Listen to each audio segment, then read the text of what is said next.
This is Dr. Shirish Kumar, consultant of anesthesiology and critical care. Today, I want to discuss about signs of stroke. Nowadays, brain stroke అనేది చాలా common గా మనం వింటున్నాం. మనం first stroke వచ్చే science అనేది తెలుసుకుందాం. స్ట్రోక్ లో ఫాస్ట్ FAST దీంట్లో ఉండే లక్షణాలు అనేది ఈ టర్మ్ ద్వారా మనం డెనోట్ చేస్తాం. F means facial drooping, A means arm weakness, S means speech difficulty and T means tyre.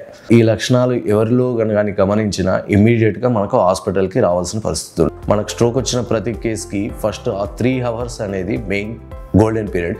So with in the 3 hours మనం హాస్పిటల్కి రీచ్ అయినట్టయితే మనం యాక్చువల్గా ఈ స్ట్రోక్ యొక్క కాంప్లికేషన్స్ని మనము థ్రాంబోలైటిక్ థెరపీ ద్వారా ప్రివెంట్ చేయడానికి ఉంటుంది. కనుక ఈ లక్షణాలు ఎవరిలో కానీ గమనించినా ఇమ్మీడియట్గా మనకు హాస్పిటల్కి రావాల్సిన పరిస్థితి ఉంటుంది. మనం ఆ 3 hours వేస్ట్ చేసుకున్నట్టయితే ఆ ఒక స్ట్రోక్ యొక్క కాంప్లికేషన్స్ అనేవి ఇంకా పెరిగే ఛాన్స్ ఉంటుంది. సో ఈ లక్షణాలను ప్రతి ఒక్కరు గుర్తుంచుకోండి.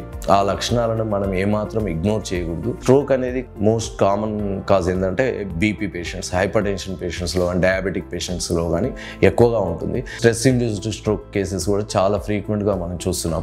కనుక చాలామంది ఈ అపోహలో ఉండకండి, మనకు బీపీ లేదు కనుక నాకు స్ట్రోక్ రాదు, నాకు అలాంటి లక్షణాలు ఉన్నా అది స్ట్రోక్ కాదేమో అనే అపోహలో మాత్రం ఉండకండి. ఇలాంటి లక్షణాలు ఉన్న ప్రతి patient with in the time period హాస్పిటల్కి వస్తే మనము ఇమీడియట్గా దాని ట్రీట్మెంట్ అనేది స్టార్ట్ చేస్తే దానివల్ల వచ్చే ఫర్దర్ కాంప్లికేషన్స్ని మనం ప్రివెంట్ చేయొచ్చు. For more details you can contact Dungi Hospitals, Sripuram Colony, Sagar Housing Complex, BN Reddy Nagar, Hyderabad.